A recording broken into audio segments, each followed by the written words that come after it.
రాజశేఖర రెడ్డి గారి గురించి నేను మీకు చెప్పాల్సింది కొత్తగా ఏమీ లేదు. ఇక్కడ చాలా మందికి రాజశేఖర రెడ్డి గారు చాలా బాగా తెలుసు. ఎన్నో అద్భుతాలను అద్భుతంగా చేసి చూపించిన నాయకుడు రాజశేఖర రెడ్డి గారు.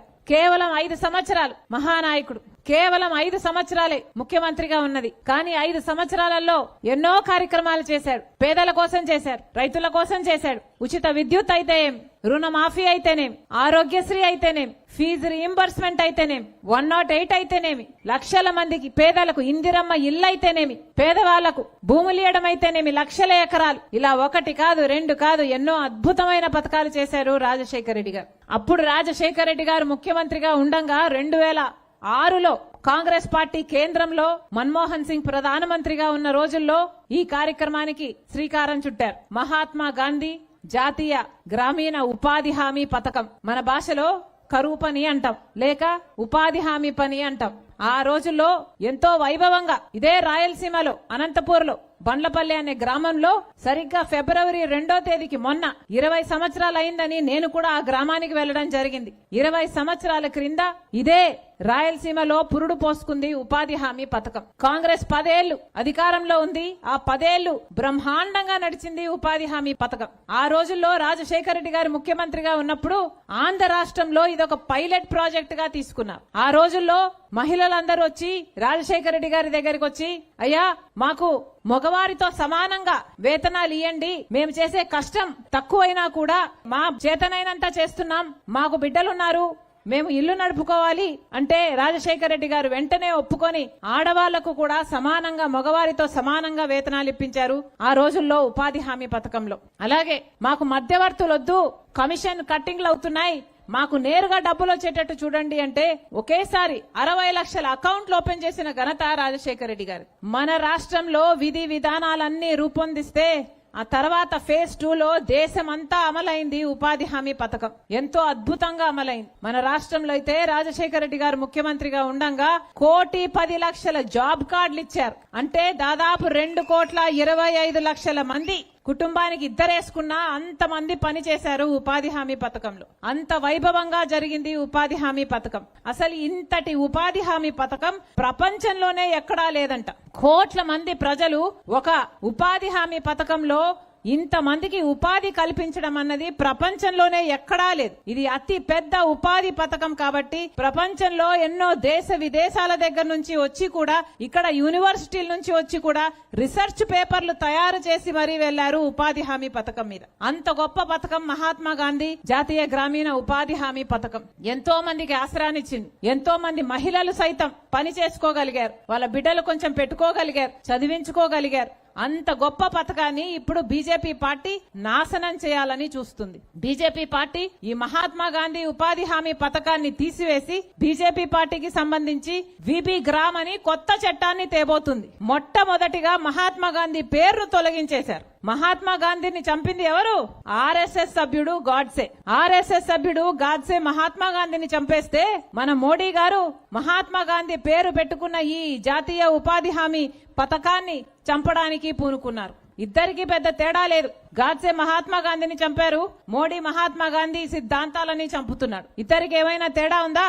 అసలు కాంగ్రెస్ పార్టీ ప్రవేశపెట్టిన ఉపాధి హామీ పథకానికి ఇప్పుడు బీజేపీ పార్టీ తెస్తున్న కొత్త ఉపాధి హామీ పథకానికి నక్కకు నాగలోకానికి ఉన్నంత తేడా ఉంది.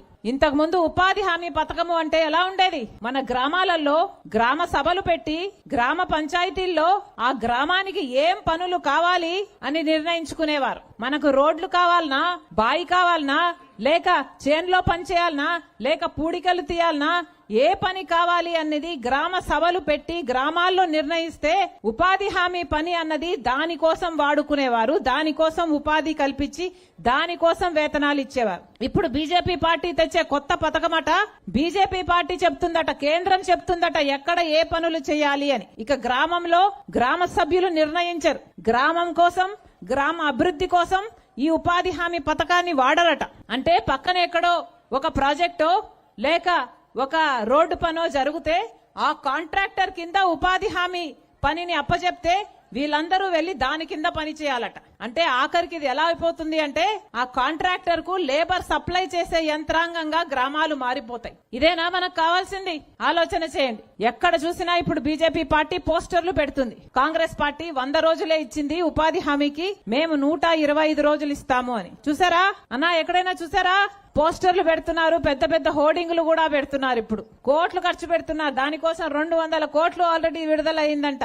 కాంగ్రెస్ పార్టీ 100 రోజులు ఇస్తుంది, మేము 125 రోజులు ఇస్తాము అని. అయ్యా, మేము సూటిగా ప్రశ్నిస్తున్నాము. నిన్నటి సంవత్సరం 2025లో మన రాష్ట్రంలోనే చంద్రబాబు గారు ముఖ్యమంత్రిగా ఉండగా ఉపాధి హామీ పథకం అన్నది ఎన్ని రోజులు జరిగిందో తెలుసా? కేవలం 52 రోజులు మాత్రమే సగటున వీళ్ళు పని ఇచ్చారు. అంటే కనీసం 100 రోజులు కూడా పని ఇవ్వలేదు. 100 రోజులు కూడా పని ఇవ్వని వీళ్ళు 125 రోజులు ఇస్తాము అంటే నమ్మడానికి మీరు గొల్లరా? మీరు వెర్రివాళ్ళ? ప్రజలు ఏమనుకుంటున్నారు? కేవలం 52 రోజులు మాత్రమే పని ఇచ్చిన వాళ్ళు 125 రోజులు పనిస్తాము అని నమ్మమంటున్నారే. ఇది అన్యాయం కాకపోతే ఏమిటి అంటున్నాం. మళ్ళీ చెప్తున్నాం, వీళ్లకు చిత్తశుద్ధి లేదు. కనీసం 100 రోజులు కూడా పని ఇవ్వని వీళ్ళు 125 రోజులు ఇస్తామంటున్నారు. 125 రోజులన్న మాట పచ్చి అబద్ధం. ఇది మోసం, ఒక బూటకం. దీన్ని నమ్మకండి. ప్రతి ఒక్కరూ దీన్ని వ్యతిరేకించాల్సిన అవసరం ఉంది. ఇంతకు ముందు ఉపాధి హామీ పథకంలో ఎన్ని గంటలు పనిచేసేవారమ్మా? 6 గంటలో 5 గంటలో పని చేసేవాళ్ళు. ఇప్పుడు కొత్తగా వచ్చే ఈ బీజేపీ చట్టంలో 12 గంటలు పని చేయాలట. అది కూడా మండుటి ఎండలో పని చేయాలట. ఆడవాళ్ళకి చేతవుతుందా? అసలు మగవాళ్ళకైనా చేతనవుతుందా? ఉపాధి హామీ పథకానికి ఇంతకు ముందు మొత్తం నిధులు కేంద్రమే ఇచ్చేది. కానీ ఇప్పుడేమంటున్నారంటే 60% మాత్రమే కేంద్రం ఇస్తదట, 40% రాష్ట్ర ప్రభుత్వం పెట్టుకోవాలట. ఇది అన్యాయం కాకపోతే ఏమిటి అని అడుగుతున్నాం. ఇది వరకు మొత్తం కేంద్రం ఇచ్చే పథకంలో అన్యాయంగా ఇప్పుడు కోతలు పెట్టి రాష్ట్రాలు పెట్టుకోవాలి అంటే రాష్ట్రాలు పెట్టుకోగలవా? అసలు మన ఆంధ్ర రాష్ట్రం పెట్టుకోగలదా? మన ఆంధ్ర రాష్ట్రానికి ఇప్పటికే ప్రభుత్వ ఉద్యోగస్తులు కూడా జీతాలు ఇవ్వడానికి కూడా డబ్బు లేవు. మరి చంద్రబాబు గారు ఎక్కడి నుంచి తీసుకొచ్చి పెడతారు? అందుకే సూటిగా అడుగుతున్నాం చంద్రబాబు గారు. ఈ బిల్లుకు మద్దతు ఇచ్చారు చంద్రబాబు గారు పార్లమెంటులో. 60% కేంద్రం పెట్టుకుంటుంది, 40% రాష్ట్రం పెట్టుకుంటుంది అని మద్దతు ఇచ్చిన తర్వాత ఇప్పుడు మళ్ళీ బీజేపీ చుట్టూ తిరుగుతున్నారు 40% డబ్బులు ఇవ్వండి అని. అసలు బిల్లుకు మద్దతు ఇవ్వడం ఎందుకు? మళ్ళీ ఇప్పుడు అడుక్కొని తిరగడం ఎందుకు? అసలు ఎవరిచ్చారు చంద్రబాబు గారికి ఈ హక్కు? ఎవరి తరపున చంద్రబాబు గారు బిల్లుకు మద్దతు ఇచ్చారు? అసలు మరో రాష్ట్ర ఎంపీలను తీసుకువెళ్లి బీజేపీ అక్కడ మద్దతు ఇస్తున్నారు. బీజేపీ పార్టీ అధికారంలో ఉంది. మరి మన రాష్ట్రానికి ఏం చేస్తుంది బీజేపీ పార్టీ? ఏం చేసింది బీజేపీ పార్టీ? ప్రత్యేక హోదా ఇచ్చిందా బీజేపీ పార్టీ? మనకు రాజధానికి నిధులు కావాలి అంటే అప్పులు ఇస్తున్నారే, కట్టారా మనకు రాజధాని? పోలవరం ప్రాజెక్టు ఎత్తు తగ్గించి దాన్ని గ్రావిటీ బేస్డ్ ప్రాజెక్ట్ కాకుండా లిఫ్ట్ ఇరిగేషన్ ప్రాజెక్ట్ చేస్తున్నారే. ఇది అన్యాయం కాదా బీజేపీ చేస్తున్నది?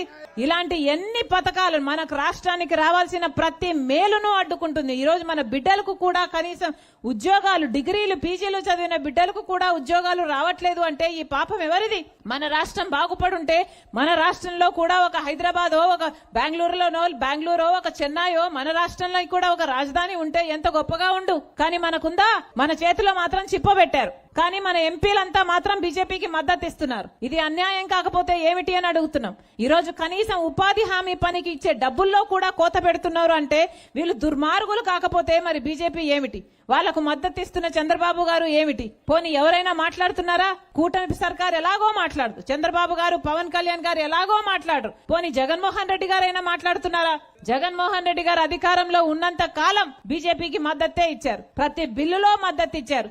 మొత్తం మన రాష్ట్రంలో ఎన్ని పెద్ద పార్టీలుంటే అందరూ ఈ రోజు బీజేపీకి బినామీలుగా మారారు, బీజేపీకి బానిసలుగా మారారు. అందుకే ఈ రోజు రాజశేఖర రెడ్డి బిడ్డ ఇక్కడ నిలబడి ప్రజల కోసం కొట్లాడడానికి మీ ముందు నించుంది. ఉపాధి హామీ పథకం అన్నది రాజశేఖర రెడ్డి గారు అంత వైభవంగా మొదలుపెట్టిన పథకమే.